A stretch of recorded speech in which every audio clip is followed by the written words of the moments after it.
قلب بالحق تعلق وبغار حراء تألق يبكي يسأل خالقه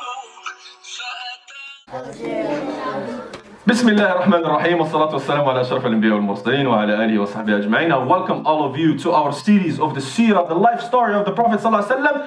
And last time we said we're going to start many years before his birth, before the Prophet ﷺ was born. Who knows Surat Al-Burooj? MashaAllah. Help me out. وَالسَّمَاءِ ذَاتِ الْبُرُوجِ. What else? وَالْيَوْمِ الْمَوْعُودِ. What else? MashaAllah. Now, I can tell you Surah Al-Burooj's story, but before Surah Al-Burooj stories even happened, there was a bunch of events before it. And we're gonna go back to Yemen. They had one king, Hassan ibn Tubban Asad. One day he told them, I want to go to war with all Arabia. I want to be controlling all Arabia. His counselors just say, wait a minute, this guy is crazy. He's going to take us to war. Look, we're comfortable in Yemen. Yemen is the rich country when it comes to, agriculture and rivers and valleys and mountains, everything. Why? Why would we leave Yemen and go to the desert and fight? This king is crazy. He says, no. Let's go, I'm going. And he started marching. And they're like, oh my God, we have to walk for weeks and months. And we have to fight a bunch of people. We're going to die if we fight. Why is this guy? So they said, we don't like this king. The king that day, he took his brother with him. And his brother's name was Amr. Amr ibn Tubban Asad, the brother of Hassan. And his counselors, they went to him and they said, Amr, we think you're a better person than your brother. He says, why do you say that? He says, your brother is taking us to fight everybody, and we don't want to fight, we just want to be comfortable. They were rich people, those leaders. They just want to chill in Yemen. And they told Amr, if you kill your brother, we will appoint you a king. He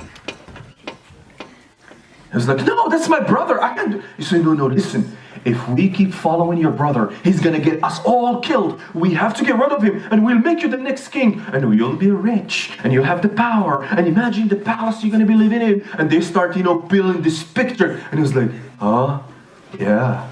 Me, the king. He listened to them.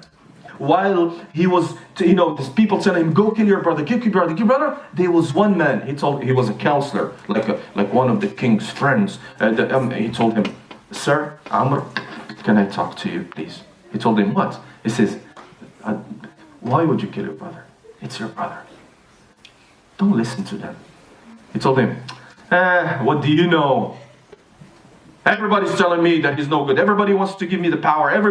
He told him, okay. So this man, his name, Dha Ru'ayn al-Himyari. Dha Ru'ayn went, and back in the day, they didn't have paper. So he took a piece of leather and he wrote on it. In his office, he started writing, أَلَا مَنْ يَشْتَرِي سَهْرًا بِنَوْمٍ سَعِيدٌ مَنْ يَبِيتُ قَرِيرَ عَيْنٍ فَأَمَّا حِمْيَرٌ فَقَدْ خَانَتْ وَغَدَرَتْ فَمَعْذِرَةُ الْإِلَهِ لِذِي رُعَيْنِ. And he took it and he folded it. I'm going to tell you what it means. He says, he wrote 2 verses of a poem. He says, who will sell tranquility and peace with lack of sleep and anxiety? Only a foolish person, right? Who will instead of going to sleep happy, cannot sleep and always watching out and always scared? He says, but Himyar, they betrayed their king, and I disagree, and this is by Allah is my innocence from this crime. And he folded it and he went back to Amr, the brother of the king. He said, Mr. Amr, he says, yes. He says, can you keep this for me? He said, what is it? He said, don't worry what it is. I just want to keep it. You keep it for me for later. And when he entered to see his brother, nobody suspected that the brother is going to kill his brother. He's the king. Nobody frisks him for weapons. He says, hey, brother, whatever. And I don't know exactly because the story does not tell us exactly how he killed him. So now he went and he killed his brother. The problem, yes, Ali, I'm serious. Yes, you know what happened with him? When he killed his brother, no, he could no longer go to sleep. Every time he goes to sleep, okay guys, good night, because now he's the new king. And they put a throne on him, they give him this jewelry and stuff, and they were like, hail our king, hail our king. He was like, that's me, I'm the king, okay. All right guys, I'm tired, I'm gonna go to sleep. So as soon as he goes to sleep, and he sees in the dream that his brother, Hassan, whom he had killed, comes to him in the dream and starts like strangling him. He's like, I can't breathe. And he wakes up. It's like really, the guy is scared. Oh my God, what did I do? Every time he goes to sleep, his mom comes to him. You're gonna rot in hell. You killed your brother. And he cannot sleep. And then the bags beneath under his eyes become dark circles, and he's like a zombie. He cannot sleep 1 night, 2 nights, 3 nights. Weeks go by, and he's like cannot sleep, anxiety. And every time he goes to sleep, he's scared that his brother will come and kill him in the dream, because the dream seemed so real. And Hassan lost any desire in life, and he became very depressed. They brought him doctors, and they gave him medication and herbs and things like that. Did not work. One day he says, call my priests. This priest came dressed like a priest, what's your problem? He says, I can't sleep. I have demons in my head. I can't rest. He told them, you know what the priest told them? You know why you can't sleep? Because you killed your brother. Anyone who kills his brother, like from the backstabbing him, will never enjoy life, will always suffer. And that's what you did. And he says, I didn't want to kill my brother. It was because of them. All these counselors, they kept telling me kill my brother. And now look at me, I'm a king with no power. And all of them took his power. When the king is sick, his counselors are the ones who are running the show. So he called all his counselors. He sent them his guards. Guards, go call my counselors. And when they entered his court, he told the guards, seal the doors. So the guards were like this, locking the doors, all the doors to the big courts. And these counselors, there were about 9 of them. They were like, what's going on? What's going on? Lock the doors. And he told them,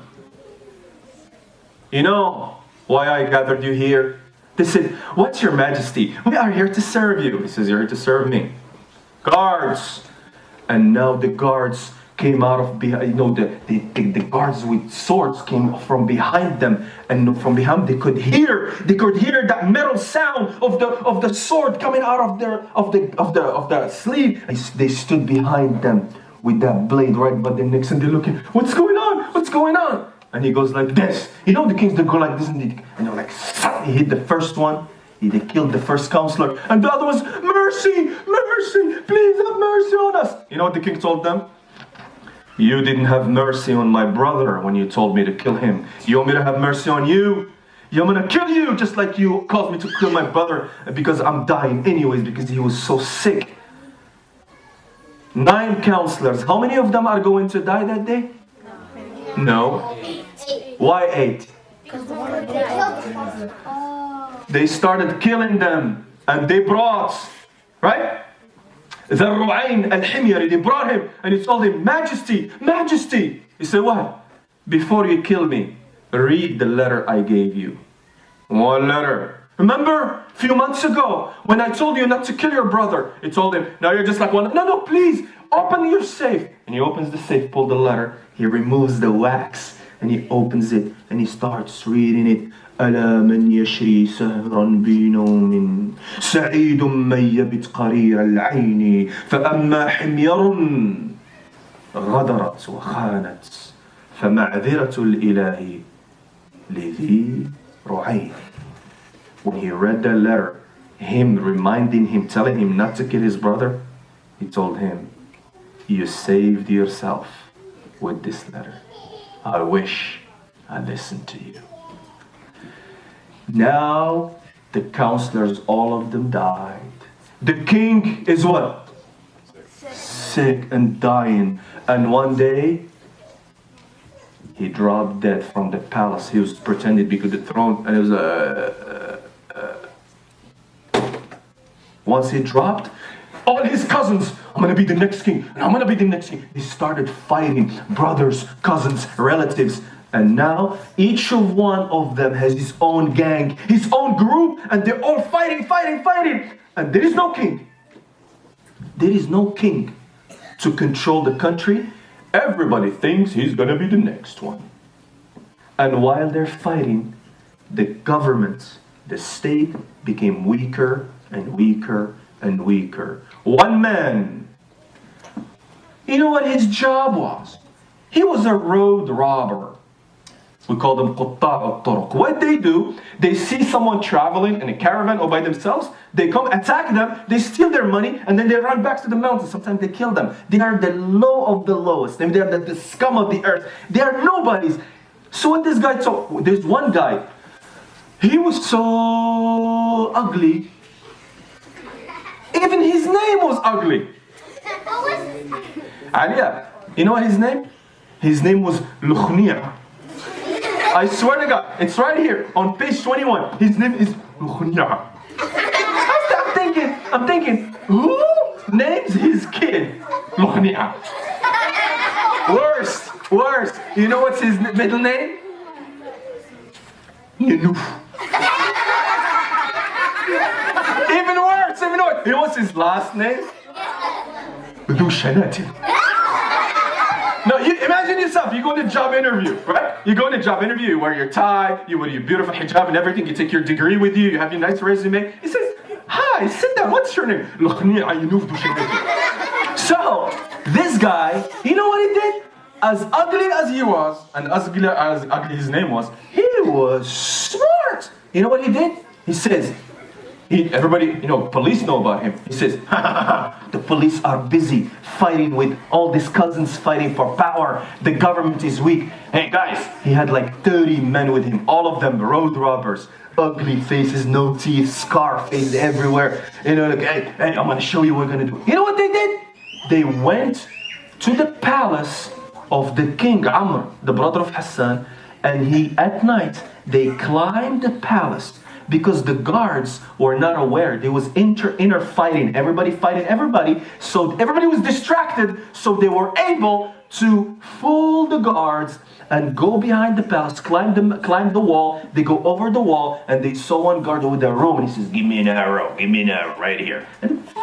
And they shot him and they went and they were hiding and they were just gathering information. They were listening on to the family saying, who's going to be our next king? Me. The other guy said, no, me. They were trying to choose the right person who's going to unite the people. Unfortunately, they could not agree. But Lukhnia and his gang, you know what they did? They went to the 5 guys who are supposed to be kings and they killed all of them. And when they did, they jumped on the council. They were gathering, they came behind them with sword. He says, look, listen, I am the new king. Guards! Where are the guards? We killed all your guard. Now what? Criminal style. He took over power and he became the king. From a road robber to a king. The problem, real kings. Real kings. They know how to run governments. They know how to do politics. But this guy, he didn't even know how to speak. He just was crazy. He was corrupt. He was a crazy guy. Now, everybody hated this guy. But he heard that the little brother of Hassan and Amr, the 2 people who died, the real kings, their brother lived in the countryside. He was a young man. His name is Zur'ah the Nawas ibn Tubban. Zur'ah they said he was a young boy. He was tall, handsome. Everybody loved him because he was kind of a respected person. He says, they're talking about him. I'm scared that one day everybody's gonna follow him and they're gonna come against me. I gotta kill him too, but how am I gonna get him? So he wrote him a letter. He didn't know how to write. Hey, come here. Write a letter on my behalf. Tell him I like him, but this guy's smart. He told him, oh, your Royal Highness, you used to be a prince, and I heard so many good things about you. I want to meet you so I can honor you. Zur'ah was a very smart man. Zur'ah, when he received the letter from this fake king, this Lukhni'a guy, the robber, he was very smart. He said, this is my only chance to get rid of him because I know he's going to kill me. Because if he's calling me to his palace, and I am the only heir of the throne from the family. You know what this Zur'a did? To avoid, because they're going to frisk him at the end. So when you go to security, right? You know, they go through security. You know what this guy did? He took his sandal. Let me take my phone. So he took his sandal. He peels his sandal. Kind of like I'm doing it to my phone like this, right? And he split his sandal open and he put a blade in between the sole of the sandal and he glues it back together and he wears it in his shoes. So the guards were like, oh, he's clear, he's clear. So he goes to the king. Now the fake king, he says, I'm gonna embrace him, like I'm hugging him, like saying hi, and you stab him from the back. His plan was working.